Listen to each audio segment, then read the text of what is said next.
today I am going to show you, for those who don't know or don't understand, and I don't know, maybe it'll help somebody, um, warping my, or measuring my threads on a warping board. This is a relatively small one, and I like that because I don't do huge, long um, weaves. Makes it much more manageable on my table loom. So I tied a knot on one end, and because I need about, I'm figuring about 8 feet, this warping board is approximately 18 inches from peg to peg. So 2 pegs is 3 feet, 6 feet, 7.5 plus a little bit more, so it's approximately 8 feet. So I start with that hoop and I just wind it around each peg. I should have a jar to keep this ball in because it'll fly everywhere. And then there's a knot in that one. So, because this is hand spun and thin, it breaks. So I'm taking that, what I just started, it's not long enough without a big knot in it for warping. So I set that aside for sewing with. And I'll just double check. There's a big blurb there that's going to mess up. This flax that I spun was slightly less processed than a lot. So it had a lot of chuff still in it. I got it from Berta's Flax. And I got a few of them, and then a few that look like there's no chuff in it at all. So this is all very much an experiment for me. Spinning thinner because of the nature of this particular flax.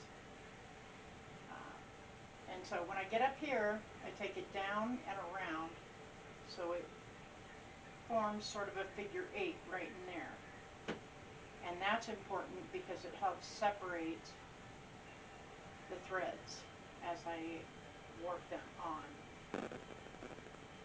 And I'm not a master, so, and I'm doing it by myself all the time and learning by myself. So I'm not sure I do it right in terms of warping my loom. But it's worked so far. I've come up with quite a few things. This particular project, there's another knot. So I'm going to pull it back to here. I don't need to worry about here because that's not going to be part of the weaving in the heddle. So I don't need to worry about tying a knot over here. And because, you know, I learned how to make do. So back, and another figure 8. And where was I? So I don't know. Anyways, I will keep doing this and see how many threads I get. I did not measure it on my skein winder I made that's attached to the wall. I'll show you that someday. Sometimes I need to measure. This one I'm just kind of going with whatever I've got and I've spun so far. And my plan is to make Renaissance style, old historic linen caps. And so I think I could be pretty flexible on the width of the weave. But if I need more, then I'll spin more and I'll size more. So I will be back when I'm done and let you know where I'm at.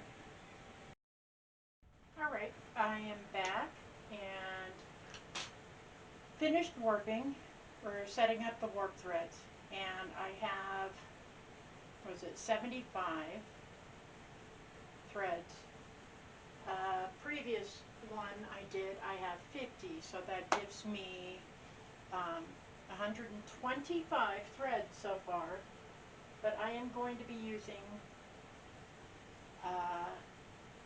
20 inch or 20 reeds per inch, and I did some figuring. Okay, so 125, that's only going to give me 6¼ inches, so I just rounded down to 6 inches.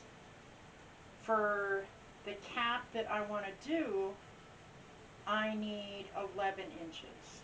So I still need, just to be safe, at least another 100 threads. So I've got to spin again.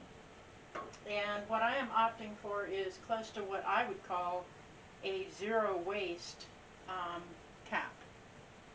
So it's a rectangle with a seam on one side.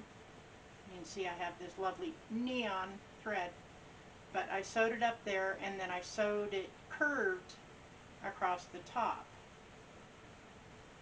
So it's approximately 11 inches by 23 inches long, and that makes a far simpler cap to weave, and it would have strings here for tying under the neck. So for me, I think that's the way to go rather than a three-piece cap or coif. And I cut out the piece, and I have approximately that, which I didn't measure it, but let's say 2½ inches by 4 inches, and that piece of weaving wouldn't go to waste. I could make that into an amulet bag. So I don't want to waste any of my time or any of the linen that I spun. All right, so what's next? I have to get, I don't know where my scissors went. So right here, where we have that sort of figure 8, I go ahead, and it looks like I maybe messed up a couple times, but it's going to be confusing for me anyways, because it usually is when it comes to warping the loom. Take it through that figure 8 and just tie it, and that way the threads are really lined up together. So I'm going to take off this end here and essentially do kind of like a chain stitch. So I'm wrapping it around and pulling it through, and that way the threads do not get all tangled up. I can set them aside. And it also gives me a couple of different, get my hand in there right. I have this one that's 75 and the other one that's 50, so I don't have to do them all at once. So am I messing that up? As I try to explain how simple it is. Okay. So I just chain stitch that.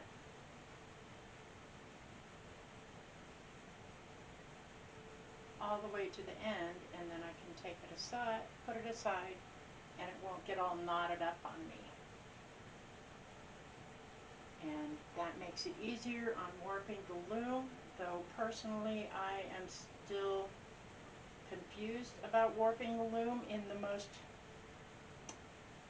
time-constructive manner, I should say. Ease of access, I don't know. I don't know what to call it right now. But just so it goes on smoother. It's just me, so hopefully I can figure it out, and hopefully it's not too bad of a spin because it's super thin and then sized, but I'm hoping that I won't have too many breaks with my experiment with a thinner spin, and those are just singles. I'm not plying because I wanted them thin, and I'm experimenting. So wish me luck on my hat. So next step will be, with my next video, I will be doing the warping of the loom, if I can figure out how to get that good on camera. So thanks for coming by.